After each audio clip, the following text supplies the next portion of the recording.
Me presento, mi nombre es Patricia Saciaín, soy la coordinadora médica de la empresa de soporte nutricional Pulmotech. En el día de hoy vamos a escuchar a Macarena Sáenz, que es médica nutricionista pediatra del Hospital Posada. La idea era poder hablar un poquito de la enfermedad, definirla y hablar un poco de la parte gastronutricional, que es más lo que nos compete, nos interesa a nosotros. Sí, yo formo parte digamos, soy médica pediatra nutricionista y formo parte del equipo multidisciplinario de fibrosis quística en la parte pediátrica del Hospital Posadas. Cualquier duda, cualquier cosa me pueden ir parando, no hay problema, y me van diciendo. La idea es que si surgen dudas o comentarios o lo que sea, lo podamos ir charlando. Bueno, si les parece, arrancamos entonces. Bien.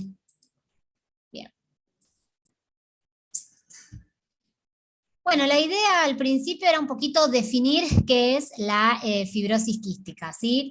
Y sabemos que la fibrosis quística es una enfermedad crónica, progresiva, que afecta a diferentes órganos, pero que tiene especial impronta en el aparato respiratorio, en el páncreas, en las glándulas sudoríparas y en el sistema reproductor masculino. En el páncreas específicamente, produciendo insuficiencia pancreática y las consecuencias de esto, tanto endocrinas como exócrinas. No tenemos una estadística definitiva de la incidencia en nuestro país, pero más o menos hablamos de 1 cada 7.200 nacidos vivos.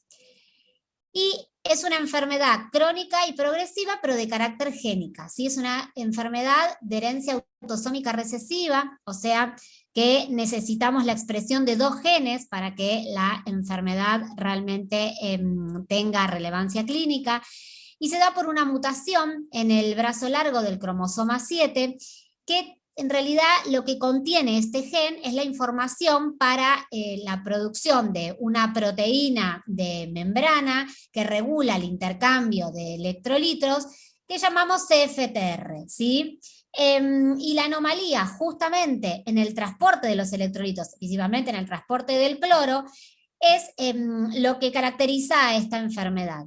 Y esta proteína está en todos los órganos que están cubiertos por epitelio. De ahí que entendemos la relevancia y que tenga tanta trascendencia en el aparato respiratorio, el páncreas, entre otros. Ahora, existen múltiples mutaciones para esta enfermedad. Hay descritas más de 1900, ¿sí?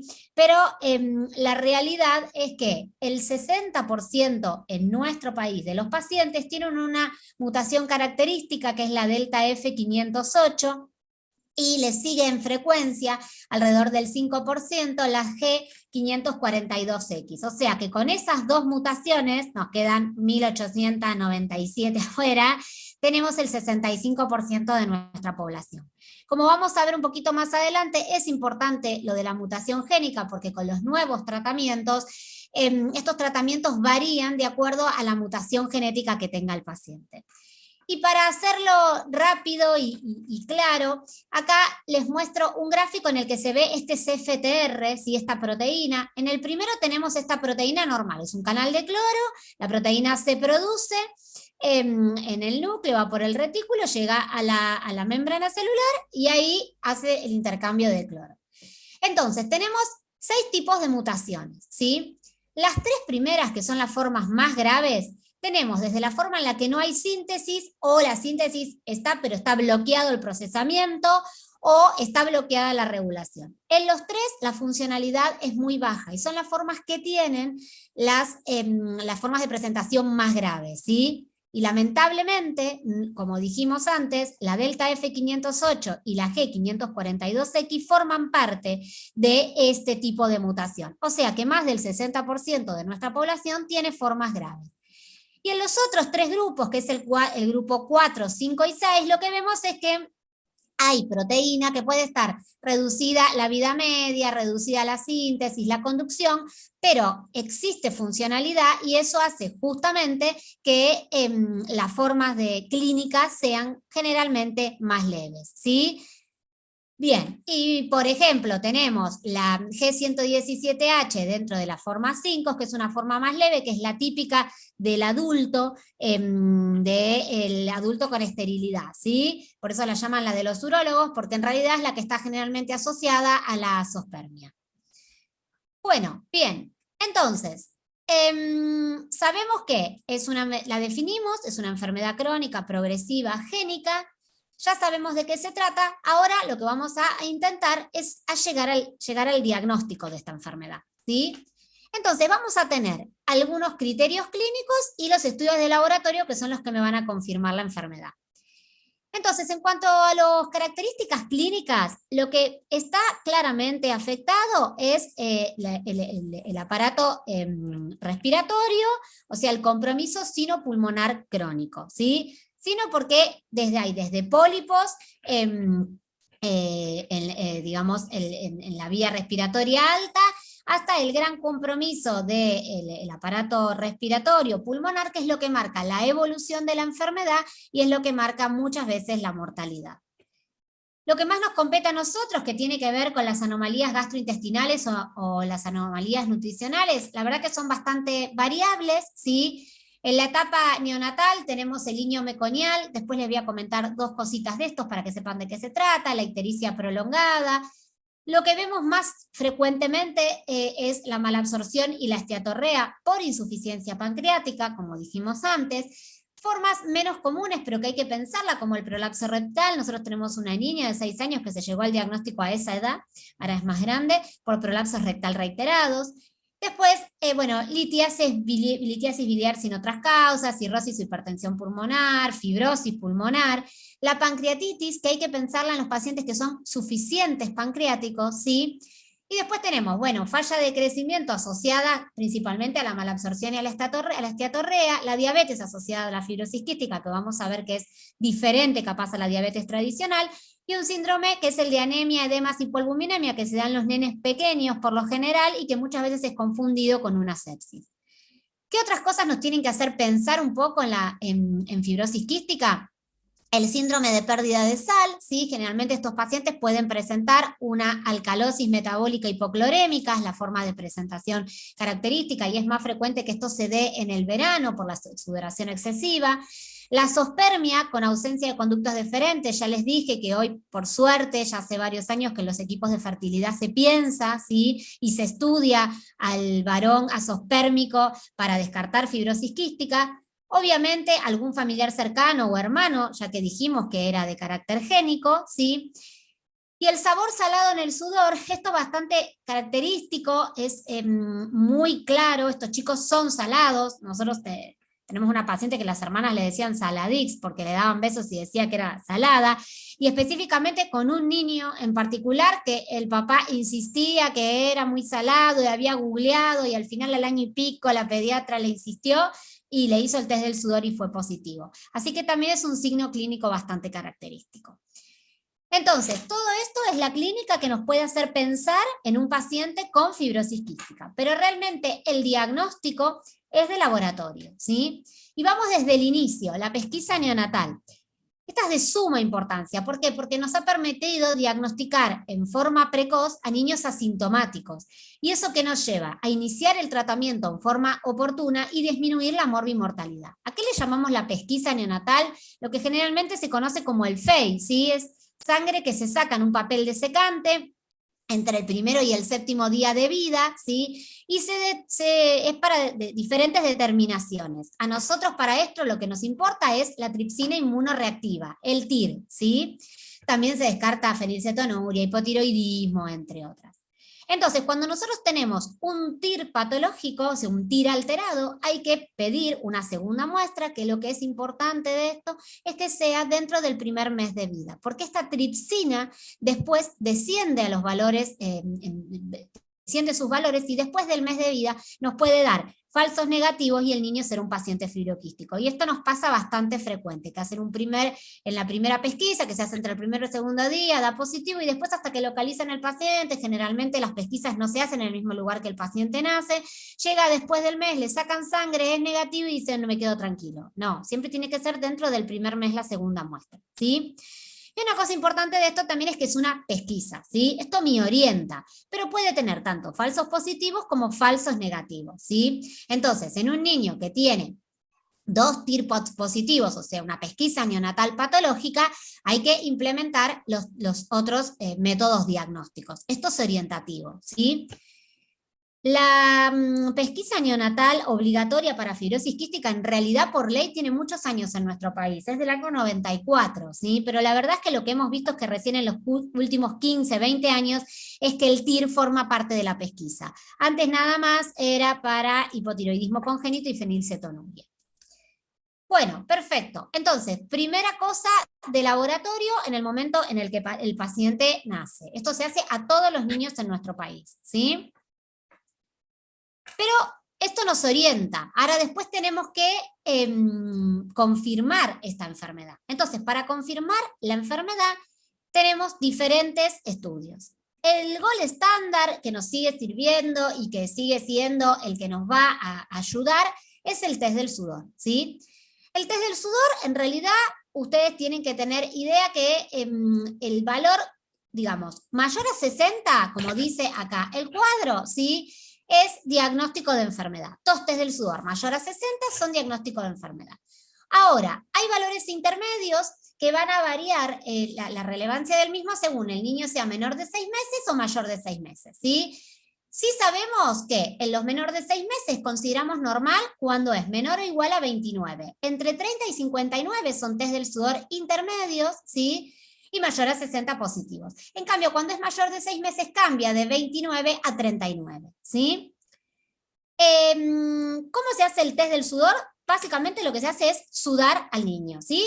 Entonces, en los niños más pequeños lo que hace es se les pide, se los abriga, muchos generalmente si toman el pecho, que tomen el pecho o el biberón, y se los hace transpirar, y lo que se hace es se recolecta el sudor, generalmente son unos dispositivos adhesivos que se colocan en el antebrazo, cuando por algún problema de salud no se puede hacer en el antebrazo, se puede colocar en el muslo, ¿sí? Es importante que este test del sudor se dé en el paciente cuando está estable, ¿sí? Cuando desde el punto hidroelectrolítico esté compensado, esté hidratado, tenga un medio interno normal, y lo ideal sería que en las últimas 72 horas no haya recibido mineralocorticoides, ¿sí?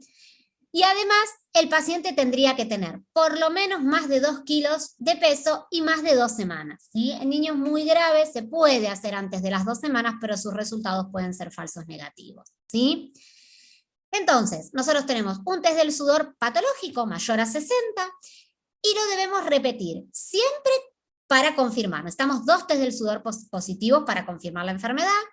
Después, cuando tenga valores intermedios, los niños con valores intermedios se siguen, ¿sí? Porque los valores intermedios no son normales, puede haber formas más leves que cursan con valores intermedios.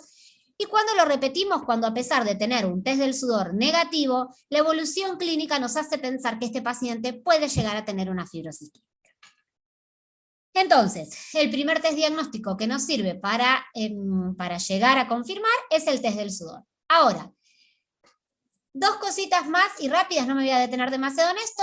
Puede existir falsos negativos y falsos positivos. Los falsos negativos generalmente están asociados a lo que les decía de que el paciente no esté en condiciones, o existen algunas mutaciones como la R117H que les nombré antes, que era la de la zoospermia, que muchas veces cursa con test del sudor entre valores intermedios o normales.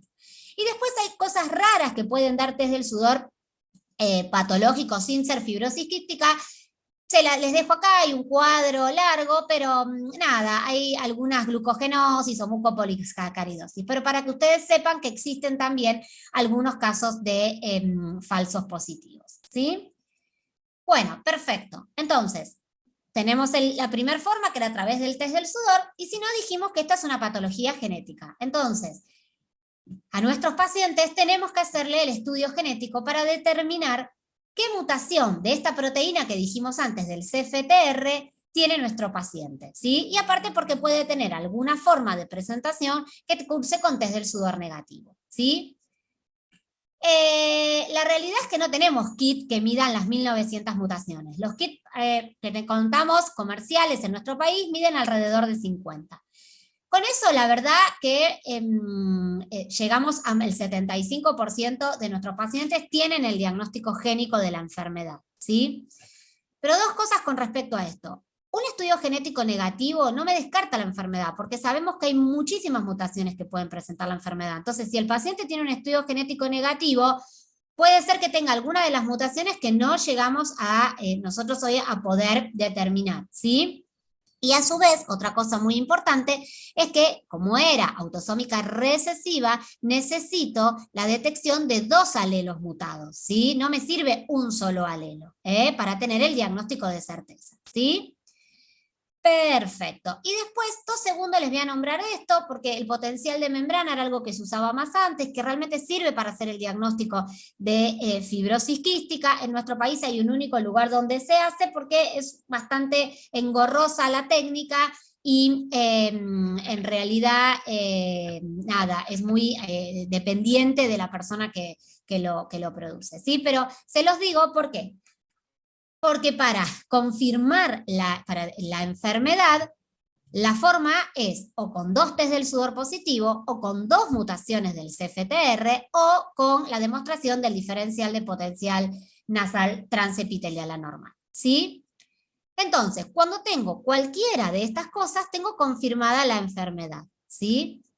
Ahora, a nosotros, desde el punto de vista gastronutricional, lo que nos importa es saber si este paciente es o no suficiente pancreático. ¿Por qué? Porque ahí va a estar toda, en realidad, digamos, la complicación generalmente de estos niños desde el aspecto nutricional, porque la insuficiencia pancreática se asocia, como dijimos, a una esteatorrea severa con pérdida importante de micro y macronutrientes, ¿sí?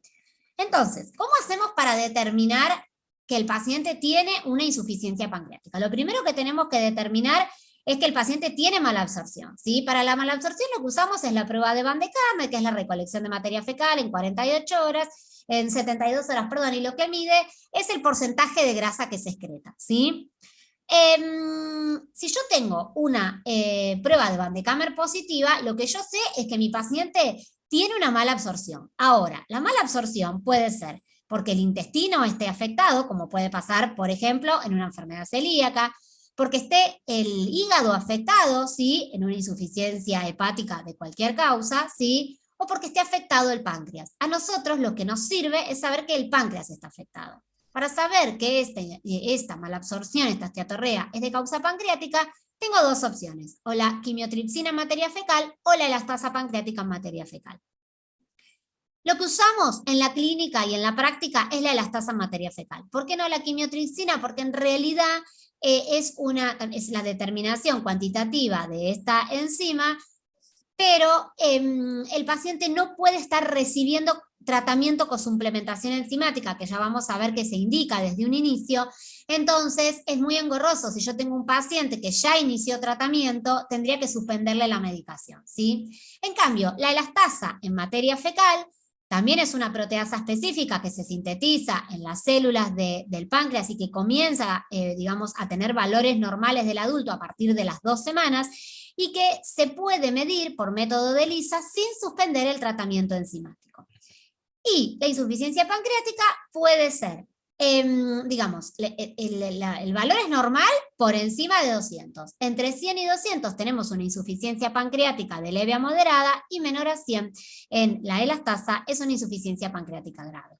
Lo que vamos a ver es que nuestros pacientes por lo general tienen indosables, ¿sí? La elastasa generalmente es menor a 15.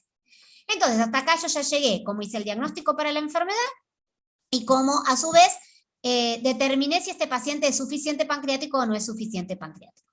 Y entonces acá viene el gran desafío con respecto al estado nutricional. ¿Por qué? Porque el estado nutricional adecuado en los pacientes fibroquísticos está relacionado con una menor progresión de la enfermedad respiratoria, que dijimos que era el marcador, y eso está asociado a una mayor sobrevida, ¿sí?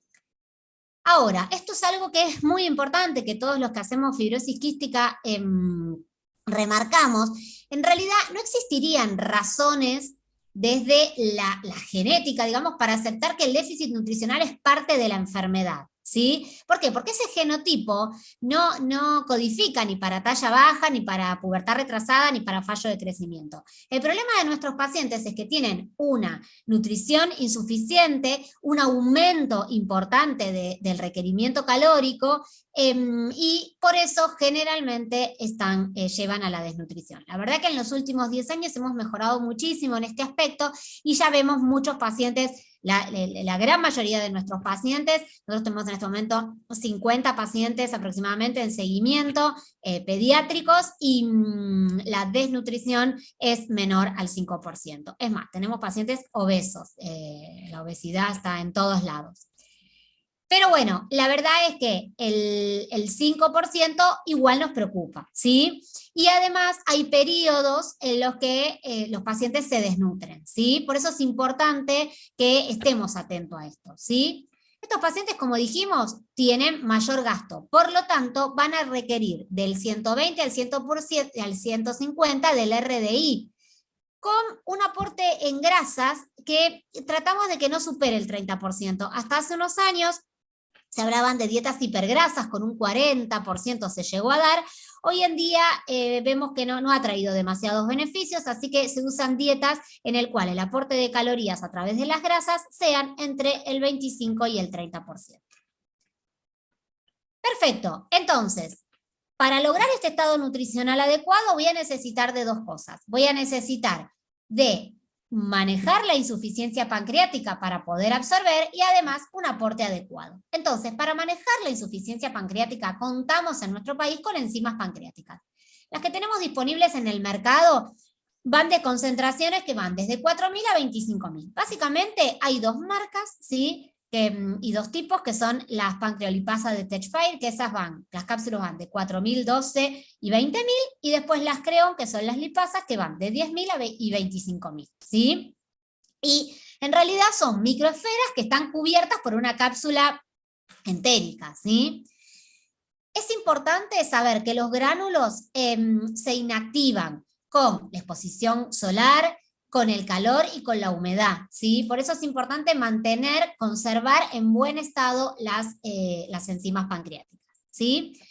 Y las enzimas se administran según peso, más o menos. Esto es muy artesanal, pero uno, para empezar, dice que más o menos en los niños menores de 2, 4 años usamos 1.000 unidades de lipasa por kilo de peso por comida, y en los mayores de 500. Lo que sí sabemos es que no tenemos que superar las 10.000 unidades de lipasa por kilo por día, ¿sí? Porque el aumento de esto está asociado a la colonopatía fibrosante y a la estenosis colónica. Y una cosa práctica es que de la dosis total, para las comidas principales, o sea, almuerzo y cena, requiere el doble de las enzimas que para el desayuno, la merienda y las colaciones, ¿sí? Entonces, la dosis total la dividimos. Bien, ejemplo, no sé, toma 2 de 25.000 en el almuerzo y en la cena, vamos a saber que en desayuno, merienda y colación probablemente tome una única enzima, ¿sí? Perfecto. Bueno, las enzimas se rompen, como dijimos, cuando se muerden, ¿sí? Entonces nunca se pueden morder en la boca porque irritan. Y lo que hacemos es, las administramos justo en el momento antes de empezar a recibir la comida, a comer, ¿sí?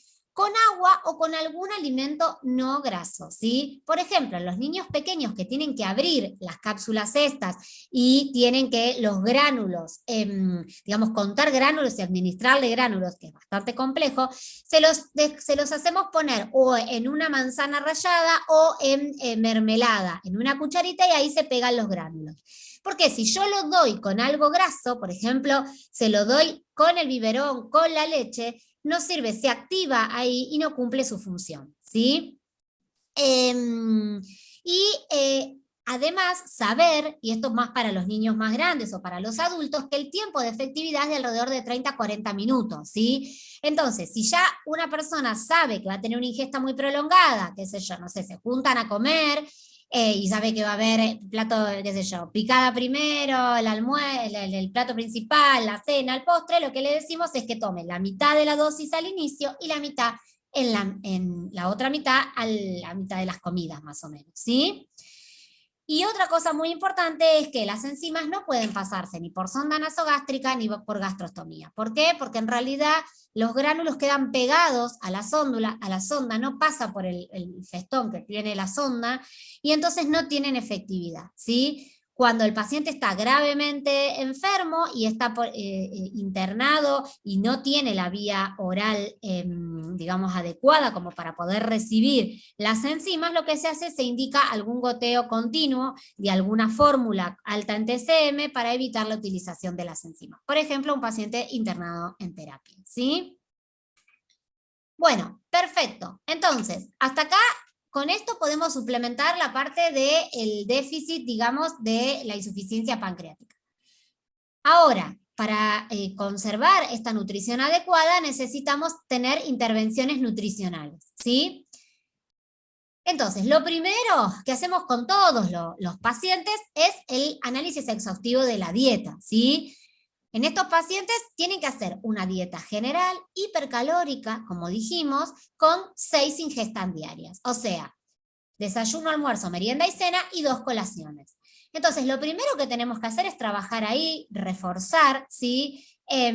Tenemos que tratar de enriquecer los alimentos que ellos consumen, ¿sí? Mejorar la calidad muchas veces de las colaciones.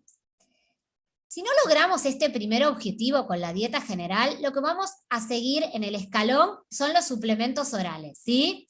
De 1 en 1, 1 en 5, según la edad, que los podemos utilizar para las colaciones, ¿sí? A veces son bastante útiles porque capaz en un niño en edad escolar se puede llevar una de estas botellitas comerciales al colegio, por ejemplo, y puede ser la colación del colegio, ¿sí? O puede ser la colación a media mañana o a media tarde en la casa.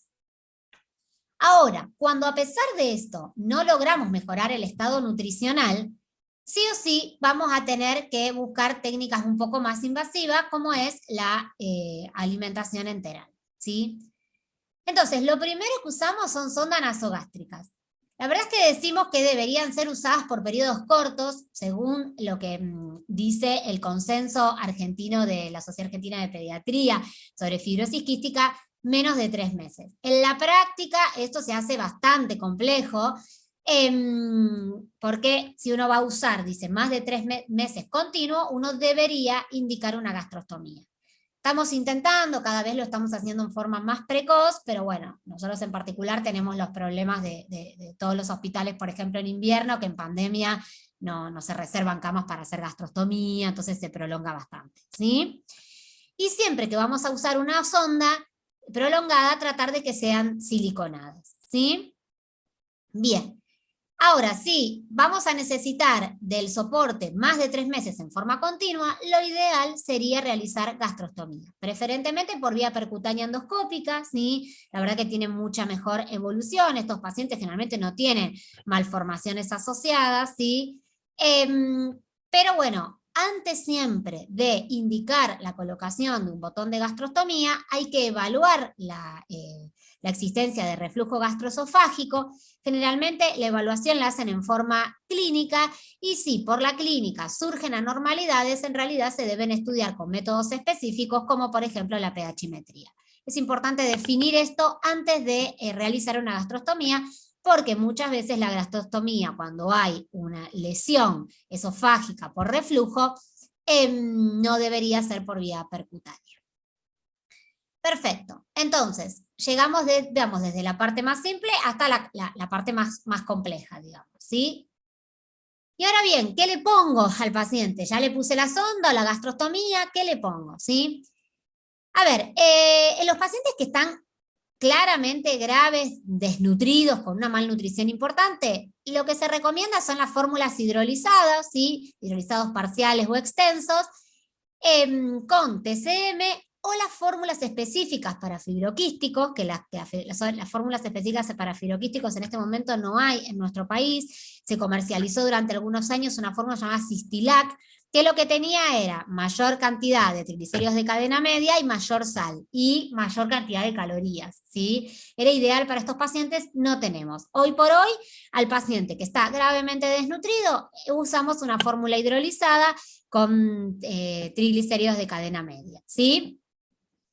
Ahora, en los pacientes que no tienen un deterioro nutricional grave, la verdad es que las fórmulas poliméricas de alta densidad son bien toleradas, ¿sí? Entonces, no hay, digamos, una evidencia disponible que uno diga, bueno, se recomienda determinada fórmula. Sabemos que estos pacientes pueden usar una fórmula polimérica o las fórmulas con alta densidad calórica, los un mililitro por caloría, o un mililitro, una caloría y media.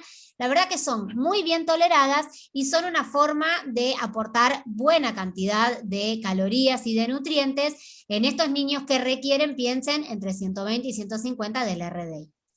Lo que siempre tratamos de hacer en los niños más grandes es, a partir del año, es la infusión nocturna, ¿sí? ¿Para qué? Para que dejarlo de día, primero que el paciente no esté conectado a la bomba de día o al frasco, según la disponibilidad y la posibilidad, y que de día siga tratando de realizar las 4 comidas y las colaciones, ¿sí?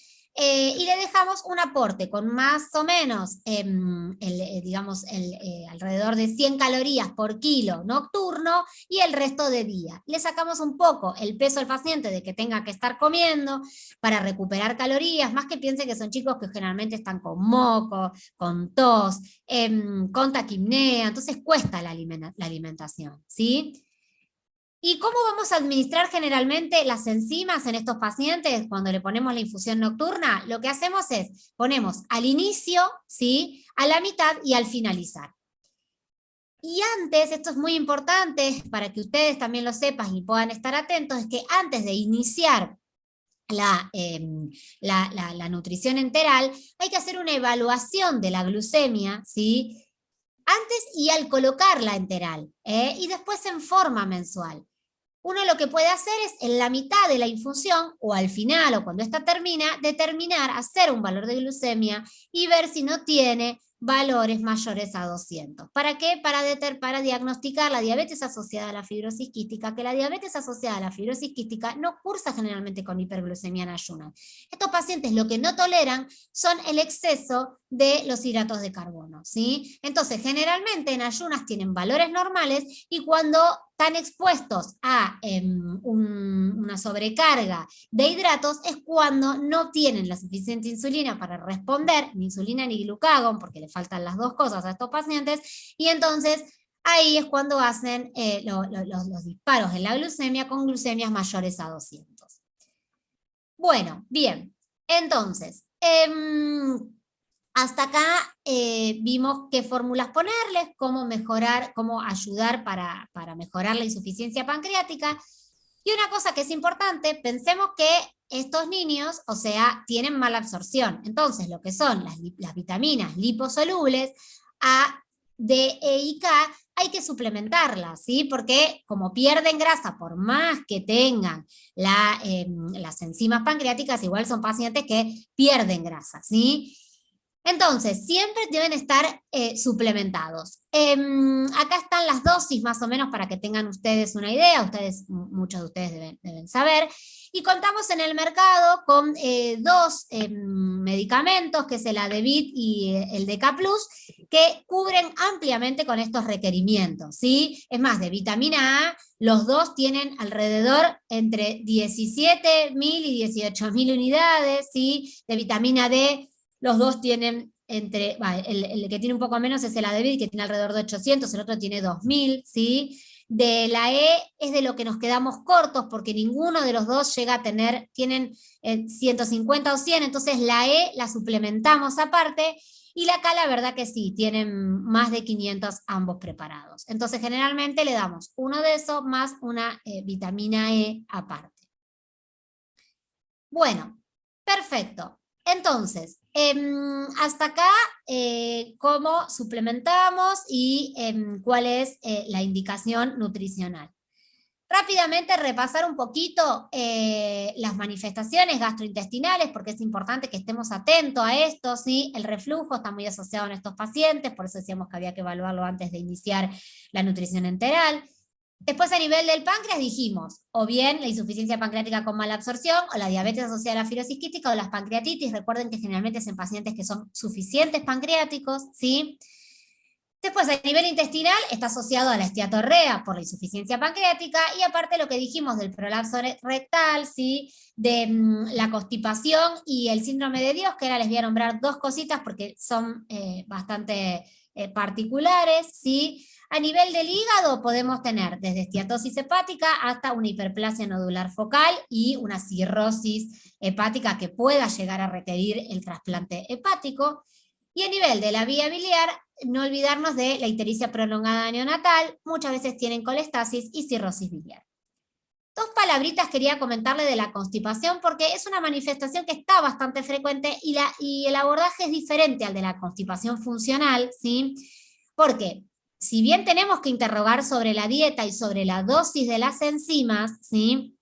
En estos pacientes no deberíamos aumentar la fibra de la dieta. Tiene que tener un porcentaje de fibra habitual para la edad, abundante líquido, ¿sí?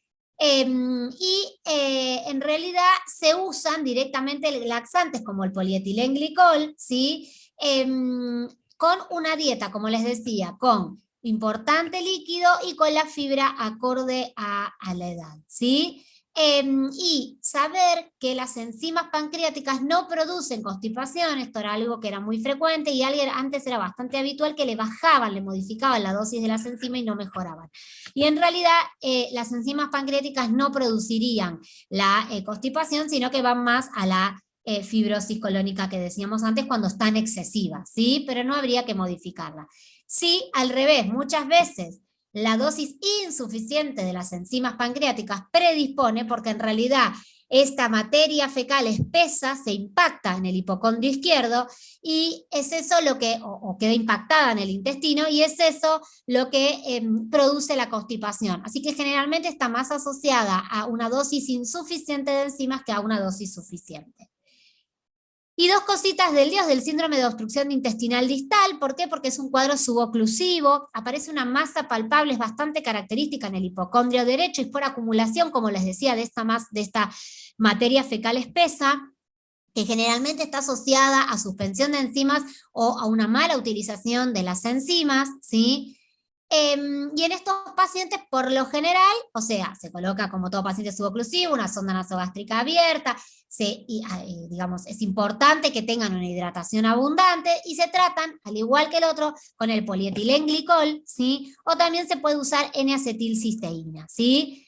Es importante pensarlo por lo menos, ¿sí? Pensar cuando un paciente está con un cuadro suboclusivo y es fibroquístico, es muy importante diagnosticar en forma precoz porque se puede llegar a complicar y puede llegar a requerir digamos, una cirugía para desimpactar y a veces terminar en una colostomía o una ileostomía que complica aún más la situación. Bien, y dos cositas del hilio meconial. ¿Por qué? Porque en realidad es parecido al síndrome anterior, pero es la obstrucción intestinal intraluminal de meconio, ¿sí? Pensemos que el hilio meconial afecta alrededor del 10 al 20% de los pacientes, y cuando está muy, muy asociada al delta F508, y en los pacientes delta F508 es más frecuente todavía, ¿sí?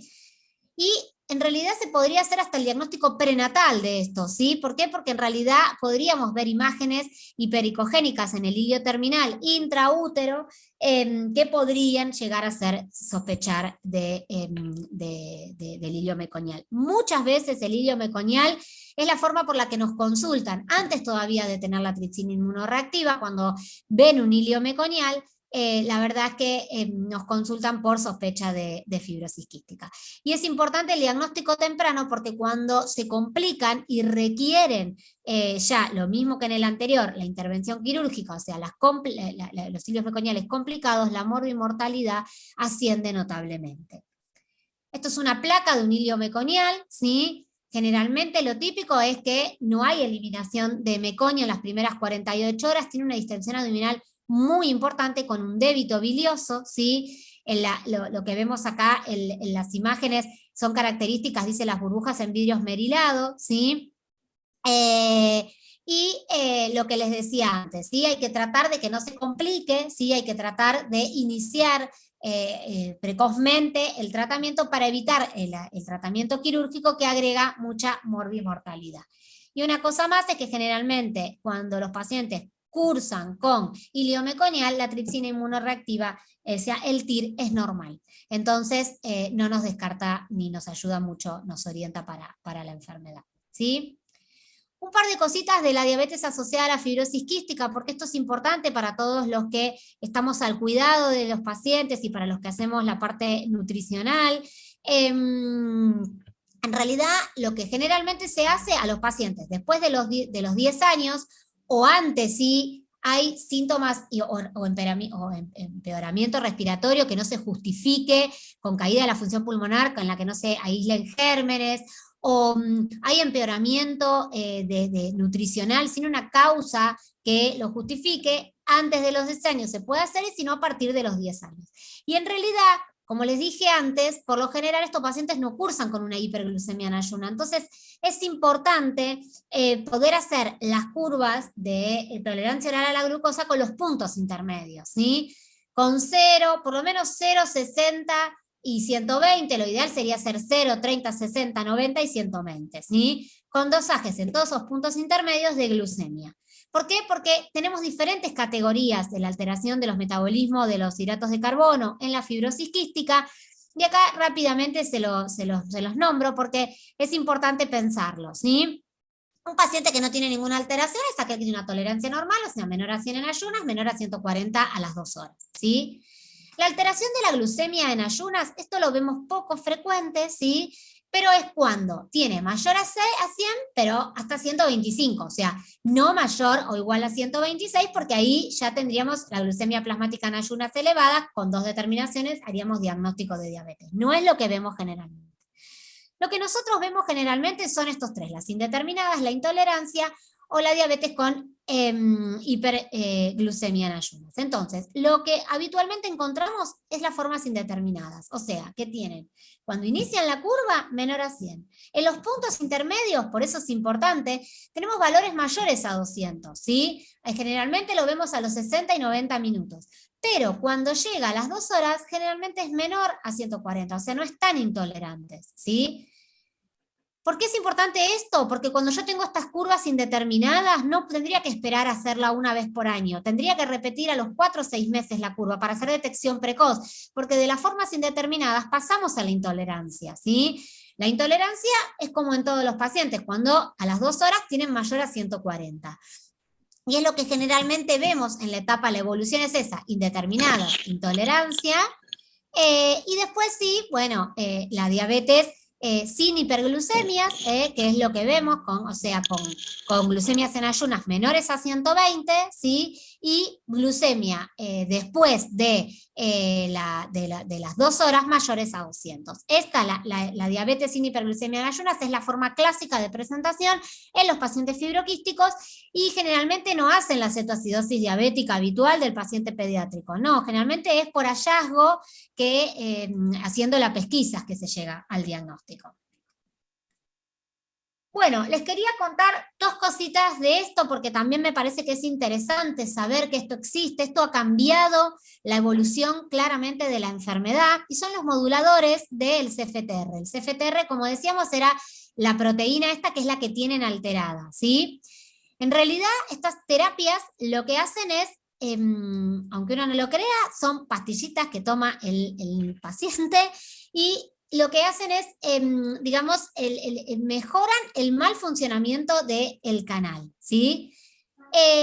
Digamos, estas terapias no son para usarlas en forma única, tienen que estar asociadas al resto de las terapias, a los antibióticos, a la kinesio, al soporte, ¿sí? Porque son un ayudante a esto, ¿sí? Y aparte porque según los tipos de moduladores tienen que tener una edad determinada, un peso determinado, entonces ninguno se usa desde el inicio de la enfermedad.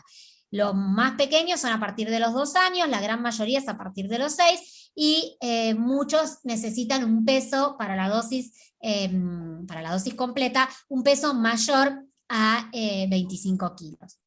Básicamente hay 2 tipos de moduladores, que son los potenciadores y los correctores. Los potenciadores lo que hacen es mejoran la apertura del canal, ¿sí? Entonces aumentan el transporte de cloro, ¿sí?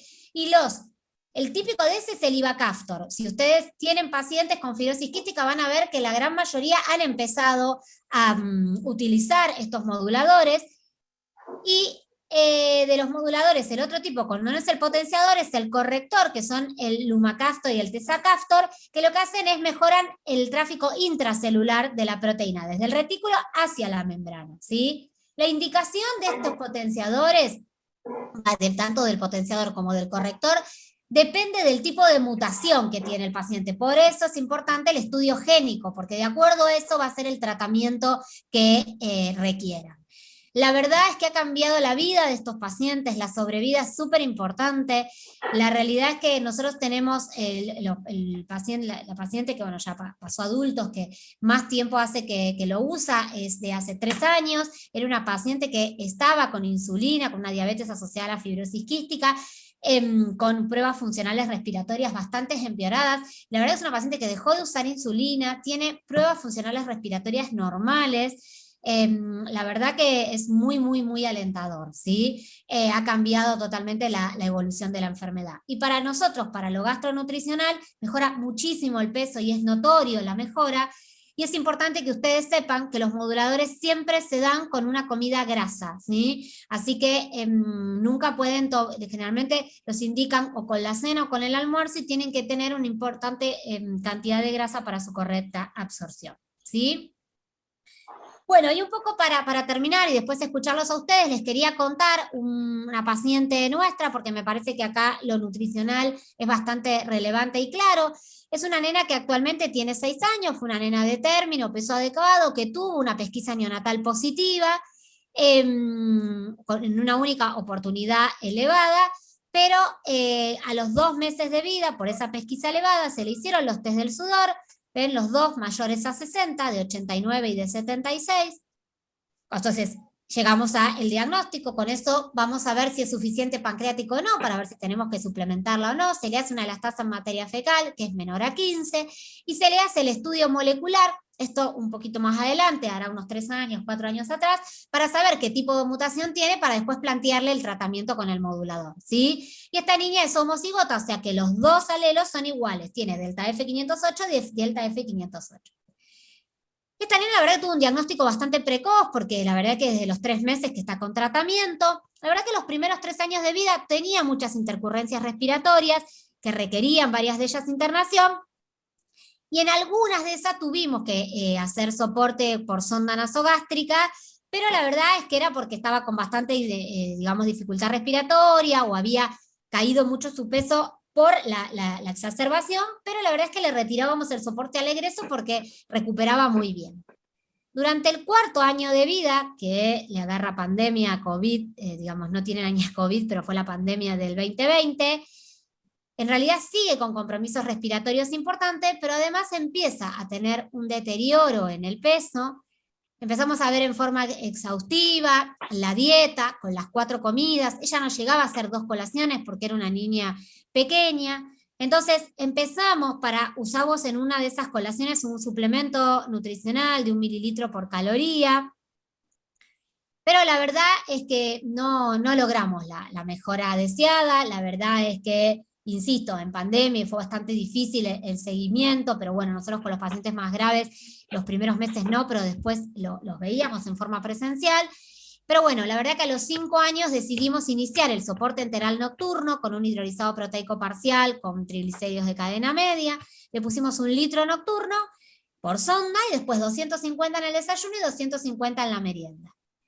Y a los 6 meses de soporte enteral continuo por sonda nasogástrica, como les digo, para nosotros es muy difícil hacerlo en 3 meses, como dirían las normas, le pudimos hacer una gastrostomía endoscópica con previa evaluación se descartó reflujo, y siguió su soporte con la gastrostomía endoscópica. Primero se hace la gastrostomía con la Foley, se deja para que fistulice, y después alrededor de los 2 o 3 meses de las fistulizaciones que se coloca el botón. Les quería compartir un poco las tablas de esta niña. Acá es a los 4 años, ¿sí? Vemos cómo empieza a caer entre los 4 y los 5 años el Body Mass Index, ¿sí? el verdecito es el -1. Pensemos que los primeros 3 años ella queda entre 0 y -1, pues lentamente empieza a caer. Realmente a los 5 años estaba casi llegando al -2 de body, y acá es cuando se inicia el soporte enteral por sonda, y después se continúa por gastrostomía, y miren cómo ha mejorado terriblemente con el soporte el índice de masa corporal. Mira. Y con respecto a la talla, con respecto a la talla, si bien no se afectó tanto, igual ven que hubo una caída, ¿sí? Ella venía en un percentilo de -1, y después hay una caída de la talla que recupera notablemente con el soporte interal nocturno, ¿sí? Bien, les quería compartir porque me parece que acá la intervención nutricional fue, digamos, decisiva, ¿sí? Porque claramente lo que tenía antes la paciente, digamos, todo lo respiratorio no cambió, ¿sí? Lo que cambió fue la intervención nuestra. Y la verdad que en ella, es más, la nena estaba realmente contenta después con su gastrostomía, porque decía que se había sacado el tema de que la persiguieran con la comida, y la verdad es que quedó con el soporte nocturno de 1 litro, ya hoy de día no lo usa, y cuando está exacerbada, la madre misma le conecta alguno de los, digamos, o las fórmulas, o algún listo para colgar, cuando la ve más exacerbada o con poco apetito, y la verdad que lo maneja muy bien. Así que, bueno, esa era un poco todo lo que les quería contar. Este es el equipo nuestro de trabajo, es un equipo multidisciplinario. Trabajamos con una licenciada en trabajo social, con una psicóloga, la enfermera, y obviamente las médicas nutricionistas, y las médicas neumonólogas, y la kinesióloga, ¿sí? La verdad que es un trabajo de todos. Cuando el paciente viene a nuestro hospital, la consulta es multidisciplinaria. El paciente, tenemos 2 turnos, se citan a las 8 y a las 10, y está de 8 de la mañana a 10 de la mañana, y la vemos todos. Viene única vez y los vemos todos, ¿sí? También contamos con el apoyo de los gastroenterólogos y, bueno, muchas veces los endocrinólogos, según lo que requiera. Así que, bueno, esto era un poco contarles cómo nos manejábamos. Espero que les haya servido, y bueno, y si hay preguntas, obviamente los escucho. Cantidad de TCM que le calculás, viste que vos dijiste no pasarse más del 30%. Sí, sí, lo que pasa es que, claro, si nosotros, bueno, en este momento estamos en el hospital con algunos problemas con el lactario, la realidad es que lo que generalmente le colgamos es Casmil,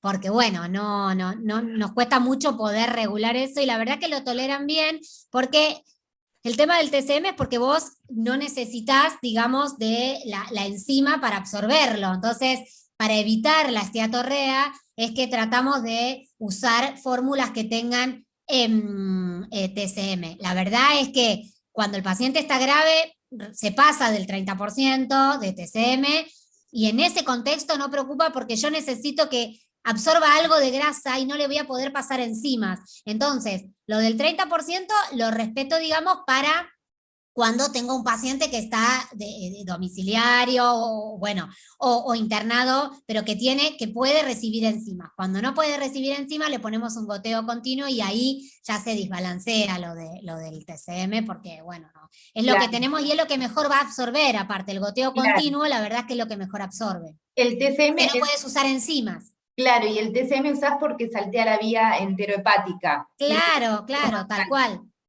Entonces no necesitas de la enteropática, y entonces, bueno, la verdad es que le aportás grasa de esa manera, porque si no, al no poder darle enzima, sigue de largo la grasa. Entonces, por lo menos, obviamente que en los niños pequeños no es esencial, entonces te vas a quedar corta con los esenciales. Claro. Uno supone que esto va a ser en periodos cortos y transitorios, ¿viste? La verdad que tuvimos una paciente muy, muy, muy grave, que hasta se presentó al comité de ética, porque estuvo 7 meses con solamente TCM, y porque tenía una forma muy grave. La verdad que después la chiquita salió adelante, y hoy por hoy tiene un retraso madurativo, pero está bastante bien. Pero bueno, sí, la verdad que esenciales le faltaron los primeros 7 meses de su vida. claro. Difícil, ¿viste? La verdad que en ese momento hasta lo hablamos con la gente de La Plata, porque la verdad que nos desesperaba, decíamos, ese cerebro, ¿qué va a pasar con esa niña? Pero bueno, no hubo forma, estuvo 7 meses conectada a un respirador, estuvo 1 año y pico conectada al respirador, pero bueno, 7 meses con imposibilidad de usar la vía oral y la tuvimos solo con TCM. No es lo ideal, pero bueno, estos pacientes a veces son muy complejos, ¿viste? Si se presentan en forma muy grave y es lo que uno Y logra, digamos. generalmente a todos le pones TCM, aunque esté con alguna fórmula hidrolizada con No, Casmil, ¿lo complementás? no, No. no los complementamos. No, lo que tratamos, la verdad, es que puedan hacer una vida lo más normal posible. Entonces, la verdad es que lo que tratamos es que coman las grasas que están en los alimentos, ¿viste? Tratamos eso porque la realidad que son chicos que tienen un tratamiento re exhaustivo. Se levantan y la verdad es que tienen que hacer las nebulizaciones que son diferentes con la kinesio, toman un montón de medicación. Entonces uno trata de que la nutrición sea lo más parecido a la normalidad, Complementar ¿viste? con las enzimas y una Sí. alimentación con Totalmente, a ver, van a un hipercalórica. cumpleaños y ya saben, se comen toda la grasa vida y por haber. Los más grandes regulan y se toman más enzimas. Y los más chicos, y sí, ese día van a tener una esteatorrea más importante. Ahora, no va a dejar de ir a un cumpleaños y comerse el pancho y la papa frita, Sí, digo, sí, porque sí. es un todo, ¿viste? Entonces es importante. No que todos los días coma el pancho y la papa No, no, frita, pero no, pero digo, bueno, es ¿viste? como, Y ellos, ¿sabés que aprenden mucho a regular? Hasta de chiquitos aprenden a regular. Solitos a veces, te digo, no sé, preescolar, primer grado, te dicen, no, yo me llevé una enzima más porque ya sabía que iba a comer un montón. claro, Y la regulan solos, la verdad que ellos como solos, la si, verdad que es pero, increíble. Y es lo que tratamos, de claro. fomentar, digamos, que ellos puedan en forma autónoma manejar la dieta y la suplementación. Bien, acá hay unas preguntitas, espera que te leo. ¿Qué Sí, fórmula hidrolizada usan en pediatría? Nos pregunta Sandra. sí, y la verdad que usamos o Pepti Junior HE, o Nutramigem, cualquiera de esos, o Casmil, pero es un hidrolizado parcial. Nosotros, la verdad que con el Casmil tenemos buena experiencia en ellos, pero cualquiera de las tres. Cuando tienen una desnutrición grave, si el paciente no tiene una desnutrición grave, nosotros usamos fórmulas poliméricas, no habría indicación de usar un hidrolizado extenso o parcial. Usamos poliméricas, Bien, pero bueno, cuando está gravemente enfermo no, porque uno supone que ese intestino también está sufriendo y bueno, entonces por eso usamos un como hidrolizado. cualquier otra patología, digamos. Como cualquier otra patología, pero si no usamos poliméricas. Se puede usar polimérico. Y la Y no suspendemos el pecho, otra cosa importante, pecho materno, todo lo que se pueda y toma enzimas con el pecho. bien. Y la casmila que nos está preguntando Sandra, también la dilución. ¿Sí? Ya están Al concentradas. 13,5, al habitual, al 13,5. No la concentramos porque el tema es que la Casmil, si vos la concentrás, te vas mucho en proteína, ¿viste? Sí, Porque vos tenés cada 100 2,3 gramos, entonces tratamos de no concentrarla. Al 13,5, como la usamos habitualmente. bien. Bueno, ¿alguna otra pregunta? Acá te dicen gracias. No, bueno, gracias a ustedes, espero que les sirva. La verdad que cada vez hay más de estos pacientes y muchos tienen internación domiciliaria, así que está bueno empezar a conocer un poco de ellos porque hay mucho más diagnóstico que antes también, Sí, ¿viste? sí, también con el FEI, demás, hay mucho más diagnóstico precoz. Precoz, claro. Y se piensa más, también tenemos pacientes que fueron tratados durante muchos años como asma grave hasta que alguien lo pensó y en realidad son chicos eutróficos que lo que tienen es una fibrosis quística y que inician tratamiento. Así que se piensa más y se diagnostica mucho más, por Y suerte. el porcentaje, perdóname Maca, el porcentaje Sí, de paciente con fibrosis quística que tenga compromiso pancreático el 90% tiene, es muy alto. es De alto. las formas diagnosticadas en pediatría. En las del adulto, es más, no, generalmente el 70%, hay un 30% de los adultos que son suficientes pancreáticos. A veces los adultos lo piensan, por ejemplo, en pancreatitis reiteradas, pacientes que hacen pancreatitis, viste, recurrentes, son fibroquísticos, si no tuvieron otros síntomas, o lo que les decía en la zoospermia del adulto que consulta por infertilidad, ellos cursan con suficiencia pancreática. Así que en los adultos, en los diagnósticos del adulto, la verdad es que más del 30% son suficientes. Nosotros el 90% de los pediátricos son insuficientes. Y solo el 60% de esos son los casos 1, 2 y 3 que me dijiste. Claro, Los claro, más por eso, graves. claro. Sí, sí, sí, tal cual. Tal Nosotros cual. tenemos un caso de un paciente con soporte nutricional, que lo tiene Sandra, que te hace esas consultas, Ah, que el nene fue un hallazgo, o sea, es un nene ¿ves? nacido de término, peso adecuado, sin antecedentes así neurológicos, tampoco no tiene cuadros respiratorios, nada, que es Nada. típico, que solo está con soporte porque tiene rechazo a la alimentación, Claro, algo más claro. conductual. Y Claro, es más conductual para laburar lo conductual como cualquier otro paciente que no sea fibroquístico, claro, claro. Y sí, capaz que si se hizo el diagnóstico por la pesquisa neonatal, sí, es lo ideal, porque estos chicos después no tienen deterioro, ¿viste? Desde lo respiratorio, que es lo que marca la evolución, porque los moduladores antes de los 2 años no se pueden usar y tienen que llegar a los 2 años, digamos. sí. Pero este nenito no tiene compromiso de las enzimas Bueno, pancreáticas y está con Nutrilon Pepti Junior. buenísimo, porque tiene Pero, una forma más leve, sí, claro. Suerte, gracias por la convocatoria, no, suerte por a favor, todas. gracias. Hasta luego.